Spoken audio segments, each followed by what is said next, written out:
Dans cette séance, on va faire la suite du cours des lentilles minces par un nouveau paragraphe qui s'intitule La vergence d'une lentille.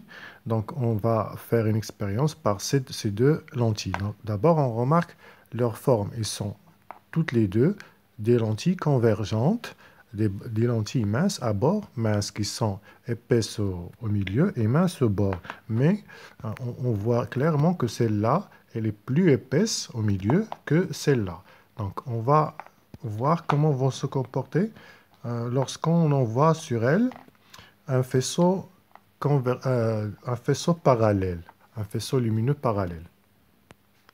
Donc on va prendre la lentille qui est un peu moins épaisse au milieu.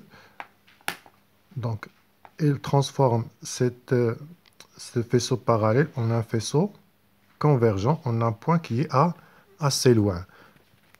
Maintenant, on va prendre l'autre lentille qui est assez épaisse au milieu. On voit clairement qu'il rend ce faisceau convergent, mais à un point qui est plus proche. Maintenant, on va voir pourquoi. Alors, le titre de ce paragraphe, c'est 4, la vergence d'une lentille. L'expérience qu'on a fait tout à l'heure, on a la lentille L1 et la lentille L2. On voit ici l'axe optique principal et aussi le centre optique de chaque lentille. La première lentille, on a vu qu'il a convergé ce faisceau parallèle en un point qui est assez loin. Mais la deuxième l'a convergé vers un point qui est plus proche. Donc, cette lentille-là, il a une capacité plus grande pour converger une lentille. C'est ce qu'on note dans l'observation. Donc, on observe que la lentille L2 converge plus les rayons lumineux que la lentille L1. Donc, par définition, on définit la vergence d'une lentille. C'est la vergence d'une lentille et sa capacité de faire converger les rayons lumineux plus proches possible de son centre optique. On note cette grandeur C majuscule, c'est comme carbone, et on la calcule par la relation suivante. C est égal à 1 sur F. Donc, on voit clairement qu'on a une proportionnelle, que C et F sont inversement proportionnels. Donc, celle-là, elle a une vergence grande, une grande vergence, mais elle a une petite distance focale. Par contre, celle-là, elle a une vergence plus petite. Par contre, sa distance focale elle est plus grande. Donc, on voit clairement dans cette relation que C et F sont inversement proportionnels. C'est-à-dire, quand C augmente, F diminue et vice-versa. Tel que C, c'est la vergence de la lentille. Son unité dans le système international est la dioptrie, qu'on note par cette lettre-là. C'est une lettre grecque. C'est delta minuscule. Vous savez déjà, delta majuscule, c'est là. Hein, c'est delta majuscule. Ce symbole-là, c'est delta minuscule. Donc, on note la dioptrie par delta minuscule. F, on la connaît déjà, c'est la distance focale exprimée en mètres. Donc, on passe à les remarques. Pour calculer C, il faut toujours convertir le F, la distance focale, en mètres. Parce qu'on calcule avec les unités du système international. Il faut obligatoirement que F soit exprimé en mètres. Pas en centimètres, pas en décimètres, pas en millimètres, en mètres seulement. Donc, comme on a dit tout à l'heure, plus F est petite, plus C est grande. Donc, ils sont inversement proportionnels. Plus la lentille est plus épaisse, on a vu tout à l'heure que la lentille la plus épaisse a convergé le plus ces rayons lumineux. Donc, plus la lentille est plus épaisse au milieu, plus sa vergence est plus importante, plus grande. Donc, cette partie-là, elle est très importante. La juxtaposition de deux lentilles convergentes. Juxtaposer deux objets, c'est-à-dire les mettre côte à côte, l'une à côté de l'autre. Donc la juxtaposition de deux lentilles convergentes donne une lentille équivalente dont sa vergence est la somme des vergences de deux lentilles juxtaposées. Donc, la juxtaposition de deux lentilles convergentes dont les vergences sont C1 et C2 donne une lentille équivalente de vergence C qui n'est autre que la somme des vergences des deux lentilles juxtaposées. Donc, on passe à l'expérience pour montrer ça. La lentille de tout à l'heure, donc celle-là fait converger ce faisceau parallèle dans ce point-là qu'on va tracer ici en rouge. Là. C'est une autre lentille, la voilà. Celle-là, elle fait converger ce faisceau-là dans un point qui est plus proche. Donc, elle a une vergence plus importante. Maintenant, on va les juxtaposer, c'est-à-dire les mettre côte à côte. Donc, on va les mettre côte à côte. Pardon, d'abord, oui.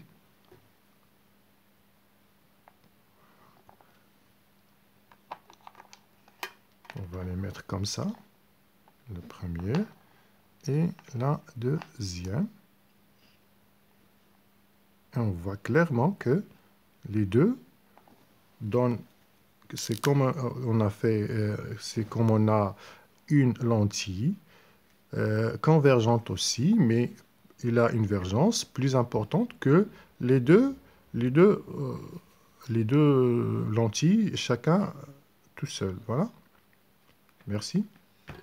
Maintenant, on va passer à un exercice d'application. Donc, on a deux lentilles convergentes, l'une notée L1 et l'autre L2, telle que L1 a une distance focale de F1 est égale à 5 cm et L2 a une vergence de C2 est égale à 25 dioptries. D'abord, il nous demande de calculer la vergence C1.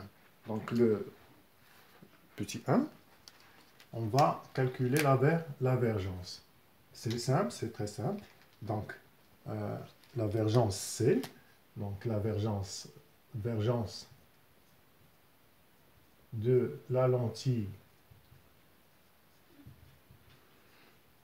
L1, donc C est égal à 1 sur F, donc C1 est égal à 1 sur F1. Alors, F1 égale combien? 5 cm. 5 cm, on doit la convertir en mètres, c'est-à-dire est égal à 0,05 mètres. Donc C1,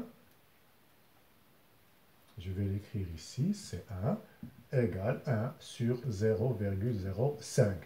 Le résultat est en dioptrie. Donc 1 sur, ça donne 20 dioptries. Donc la vergence de C1, de L1, c'est C1 est égal à 20 dioptries. La deuxième question, on nous demande de calculer la distance focale de la lentille L2. De la même manière, la distance focale, j'écris rapidement, excusez-moi. Donc, C est égal à 1 sur F, ça veut dire que F est égal à 1 sur C. Donc si on a A est égal à B, ça veut dire que 1 sur A est égal à 1 sur B, obligatoirement, à condition bien sûr que A et B soient non nuls. A et ni B soient nuls. Il doit être strictement différent de 0. Donc 1, F, voilà, F2, C2. Donc F2 va être égal à 1 sur combien la valeur? Elle est de 25 dioptries et ça donnera 0,04. Ce 0,04, il est en mètres, c'est-à-dire 4 cm. Passons maintenant à la troisième question. Quelle est la lentille la plus convergente? La plus convergente, c'est ça. C'est la question 3. Donc, on voit clairement que C2 est plus grande que C1. Pourquoi? Parce que C2 est égal à 25 dioptries. Par contre, C1 est égal à 20 dioptries. Donc, la lentille L2 est plus convergente que L1, pardon.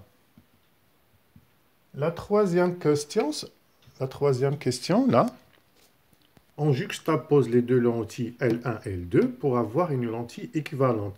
Donc, d'abord, on calcule la divergence de la lentille équivalente. On passe au calcul. Donc, la divergence de la lentille équivalente, qu'on a noté C, est égale C1 plus C2. C'est très simple. Donc, on a 20 dioptries plus 25 dioptries est égal à 45 dioptries. La question 5, calcule la distance focale de cette lentille L. Donc, on passe le calcul comme précédemment. La distance focale F équivalente est égale à 1 sur C.